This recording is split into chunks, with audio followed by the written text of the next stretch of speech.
Hello guys! Ayan, kumusta po sa inyong lahat? So for today's video ay magluluto po ako nitong dried dilis at dahil na-miss ko ang ganitong luto ng aking nanay kaya try nyo din to guys lutuin at napakasarap kaya kahit yung tisan ko ay kumain ng dried dilis na ganito. So ayan na nga guys yung ating dilis. So pigsangkot siya ko muna yan guys. Niluto ko muna yan sa konting mantika at mamaya magigisa tayo ng bawang sibuyas kamatis na may ketchup at oyster sauce. So ayan na nga at transfer ko na yan guys sa ating plate at mag-start na rin tayong magisa. So ayan na yung ating mga sangkap, yung ating kamatis, bawang sibuyas at yung ating sili.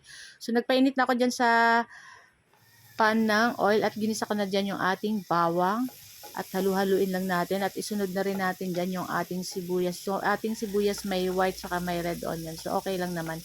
And after nyan guys, ilalagay na rin natin dyan yung ating kamatis na 2 piraso yung ginamit natin dyan. Tapos guys, maglalagay tayo ng ketchup, yung katamtaman lang.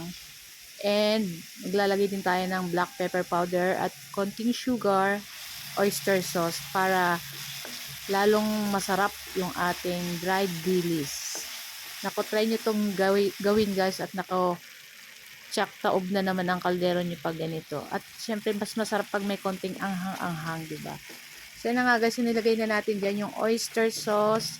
And after nyan, maglalagay na tayo dyan ng black pepper powder. And maglagay na tayo ng sugar. So, kung ayaw nyo po maglagay ng sugar, okay lang naman po. At nilagay na rin natin yung ating sili at yung ating dried fish na sinangkot siya natin kanina. So, halu-haluin lang natin yan guys. At ayan na nga. Yan yung request din ng aking kambal. Ayan. Favorite din nila to. So, ayan at konting minuto lang guys ay luto na rin yan guys. So ayan na nga, ang bango-bango guys. Tara at samahan nyo po kaming mag-lunch at ready na yung aming ulam. Dried dilis na pinasarap. Ayan. So guys, this is our video for today and see you our next video again.